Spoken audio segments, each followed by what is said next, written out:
Hello at welcome sa RCollectionStation. Before pala natin start yung review natin, thank you nga pala dahil currently habang ginagawa ko tong episode na to, nasa 600 na subscribers na tayo. So thank you sa 600 na subscribers na nagso-support dun sa videos. So ngayon, ang re-reviewin natin ngayon, yung Marvel Legends na Captain America from Infinity War. So before natin i-check yung figure, check muna natin yung height niya. So nasa kulang-kulang 6.5 inches yung height niya. So ito pala yung figure na to, nakuha ko pala siya ng loose. Nakuha ko siya dun sa 500 first collectibles. Ilalagay ko yung link dun sa description sa baba ng Facebook page ni Paul James dahil napakaganda ng figure na nakuha ko. Kung gusto nyo ng mga Marvel figures, pwede nyo ding i-check yung page niya, baka may magustuhan kayo. Back na tayo dun sa review ng figure. So may kasama siyang accessories, konti lang yung accessories niya. Yung shield, yung Wakanda na shield, ito. Yung color, hindi lang siya ganun ka-accurate dun sa actual na shield na ginamit nila dun sa movie. Pero yung shape niya, kamukha, yun nga lang yung details, medyo iba talaga. Yan. So ito yung shield niya. Yung color niya, parang may pagka-gunmetal or silver siya. Malambot siya na rubber. Yan. So ito yung details. Yan. Tapos dito yung hawakan ni Captain America. Yan.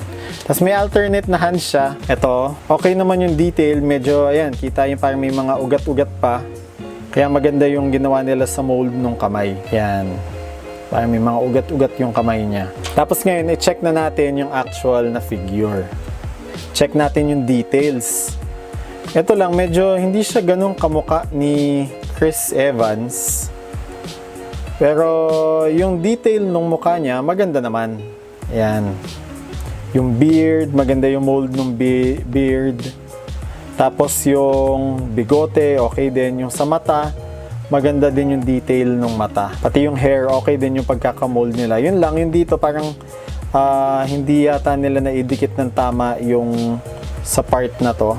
Ayan, yung sa patilya. Pero yung detail nung figure, maganda talaga. Ito, check natin ng close-up yung detail niya. Ayan, pati yung sa mata niya, maganda yung pagkakapaint nila dun sa mata. Pero yung damit, kung titignan nyo, ito, dito sa part na to, parang siyang yung may punit na nakalabas yung dragon scale. So ito na yung dun sa itong dragon scale na to, ito na yung dun sa armor yung sa costume ni Captain America sa Endgame. So dito sa Infinity War, hindi pa siya totally natatanggal. Yan. Tapos wala na yung star ni Captain America. Ayan, black na lang siya. Tinanggal na niya. Tapos maganda yung shade nung buong costume niya is medyo dark siya compared dun sa dati na ito yung white na white. So parang medyo madungis yung dating. Pero maganda yung detail nung mold nila kasi yung mold nila para siya talagang tela. Ayan o, tignan nyo yung dito sa part na to. Yan, ito lang medyo may mga paint defect lang ito. Yung brown. Pero ito ang ganda nung nilagay nila dito, yung sa kabitan ng shield, ang ganda ng texture niya. Tapos dito silver, tapos dito sa part na to, ito yung parang yung buckle. Yan. Maganda yung paint na ginawa nila. Yan. Tapos yung belt, maganda yung ginawa nila sa belt kasi separate piece siya, so na-move nyo siya. Pwede nyo siyang i-adjust. Para din sa articulation, hindi ma-hinder yung movement. Tapos ito, check nyo, ayan yung buckle niya. Ayan, silver siya. Tapos ito yung sa mga parang lagayan niya ng mga gamit. Ayan. Sa likod. Ayan. Ayan yung puwet ni Captain America. As dito sa lower part, yun lang. Yung sa upper thigh, ano siya, medyo glossy. Pero dito sa lower, matte yung finish niya. So, yung siguro sa plastic na ginamit nila, kaya ganyan yung naging result. Pero yung paint, maganda. Yung texture, maganda. Yung details, maganda. Tapos yung boots, ito, brown siya. Yun lang, sana pinaint nila yung buckle sa straps. Kasi ito, brown lang din siya. So, dun sa part na yon medyo sana dinagdagan pa nila ng detail para mas maganda. Pero ang ganda nung pagkakagawa nila dun sa boots, yung sa pagkakamold ng boots. Tapos dito sa ilalim, ayan, may peg hole na pwede nyong gamitin siya for kung may stand kayo na may peg, ilalagay nyo na para mas stable siya. Ngayon, nung i-check naman natin yung articulation niya. Check natin yung articulation ni Captain America. Sa neck, makakatingala siya ng hanggang ganyan. Mataas din. Yun nga lang, ang laki ng gap dito. Tapos pwede naman siyang tumungo ng ganyan. Tapos nakaka-left and right siya. Sa shoulders, pwede siyang itaas hanggang ganyan. Tapos may bicep swivel siya. Kaya yung articulation niya, talagang wide yung range ng movement niya. Kaya pagka sa mga pose, lalo na kung nagtutoy photography kayo, maganda siyang i-post dahil madami yung articulation niya. Double jointed yung elbows. Tapos dito may wrist movement. Ayan. Same lang din siya dun sa other side.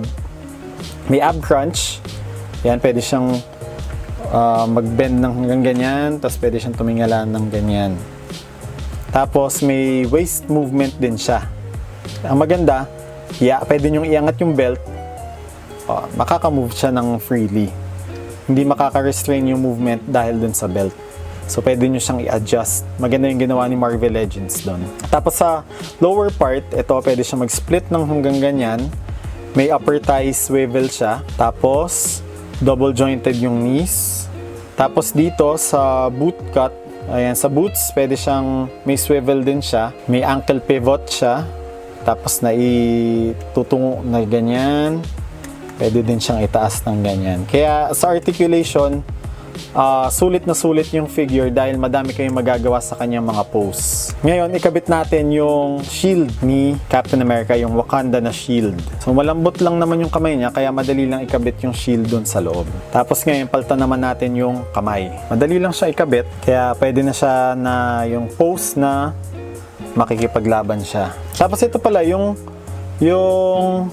kamay niya na to na may glove, ayan, meron butas yun dito sa knuckles, kaya okay din yung detail nung kamay. Ngayon, i-compare natin siya dun pa sa iba na Marvel Legends na Infinity War na wave. Compare natin siya kay Thor.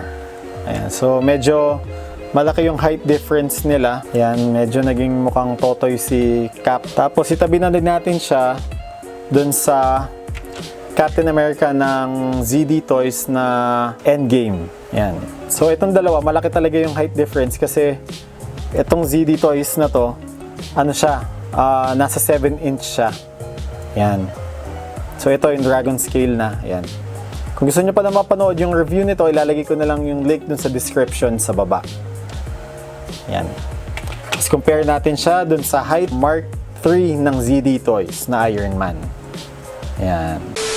So, nakita natin ngayon yung review ng Marvel Legends Captain America Infinity War. So, kung nagustuhan nyo yung figure, pwede kayong mag-leave ng comment doon sa baba. Tapos, pwede na din i-like yung video, i-share yung video sa mga friends nyo. Tapos, kung hindi pa din pala kayo nakakapag-subscribe sa channel ko, pwede nyo i-click yung subscribe button doon sa baba. Pati na din yung bell notification button para pag may mga bago tayong episodes, mano-notify kayo kaagad. So again, thank you for watching, stay safe, and see you next episode.